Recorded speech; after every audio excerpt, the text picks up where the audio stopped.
Здраво, драги пријатели, и добре дојдовте во денешната епизода. Моето име е Јосиф Дамјанов и денеска посебно сум возбуден за прашање кое што го добив и тема за кое што ми се вртевало у глава да ја зборувам, затоа што имам и свое мислење, но никогаш ете не ми дошло да инспирација за да почнам да зборувам за таа тема, но како и да е да го погледнеме прашањето и ќе добиете веднаш одговор.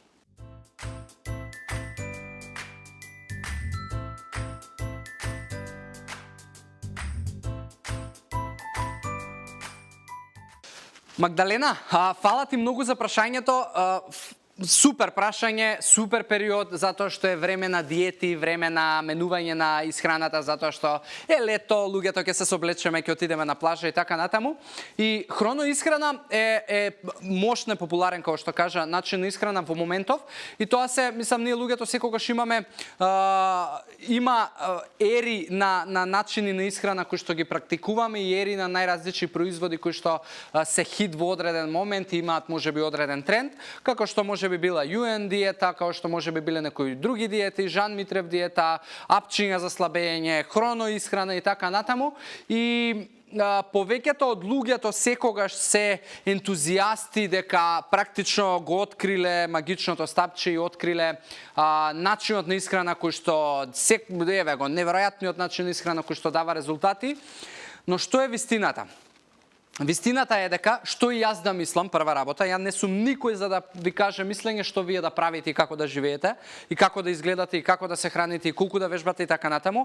Ја можам на себе да си кажам што јас ќе правам, и јас можам да ви кажам што јас правам и да може би ви инспирирам со мојот процес, со моите резултати, со луѓето на кои што до сега сум им помогнал, но се е ова само моје мислење.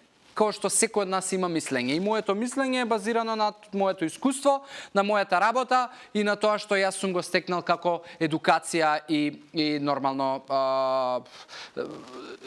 искуство во периодот во кој што јас сум сменил некои навики.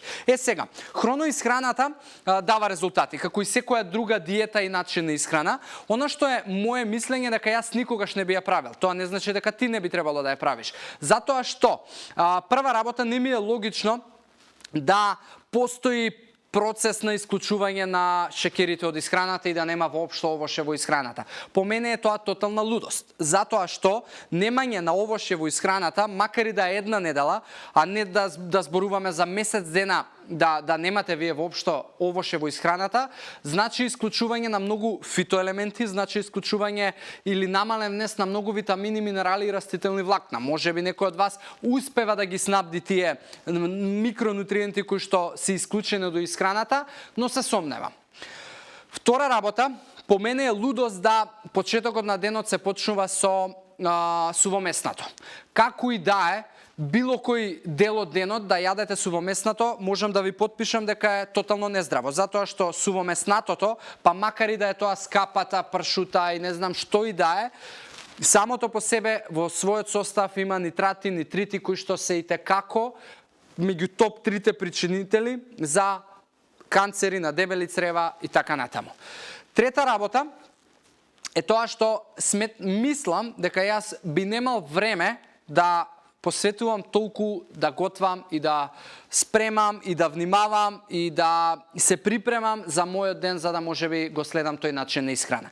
И тоа се 3 фактори кои што се моје мислење и поради кои што јас не би практикувал таков начин на исхрана. Но повторно ќе речам, затоа што знам дека многу луѓе ќе можеби дебатираат назад и ќе ми дадат одговори дека тоа не е точно и така натаму и супер. И јас сакам луѓето да возвратат и да имаме некаква интеракција, но пак ќе речам, јас не сум никој ништо за да ви кажувам како вие да живеете и да се храните. Тоа вие ќе се одлучите.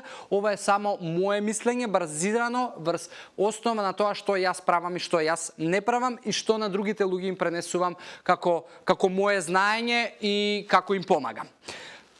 Останатото, вие ќе се одлучите како ќе функционира. Ви кажав 3 работи поради кои што јас не би го правил тоа, но пак ќе речам, тоа е само моје мислење. И на крај на денот, доколку постои начин на исхрана и начин на живот, кој што на вас ви придонесува да изгледате супер, ви придонесува да се осеќате супер енергично, ви придонесува да не го расипете вашето здравје, онда правете се како што до сега сте правеле, не менувајте ништо, исклучете ја емисијава и повеќе никогаш не ме гледајте. Затоа што сте на правиот пат и секоја чест и бидете вие нечија инспирација. Затоа, Магдалена, уште еднаш ќе ти кажам, ова е само мое мислење и зашто јас не би го правел, тие се трите логики кои што за мене се тотална лудост и се неприфатливи, но пак на крајот на денот секој од нас треба да се одлучи и си одговорен за својот начин на живот и за својот живот. Фала ти уште еднаш за прашањето, едвај чекав, прекрасно прашање и ве охрабрувам секој од вас кој што може би има некакви прашања и дилеми,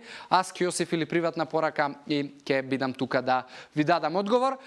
До следната епизода ви посакувам здрави животни навики и убав ден и уште еднаш голема благодарност до секој од вас кој што одвојува време да го гледа сето ова. Чао, чао!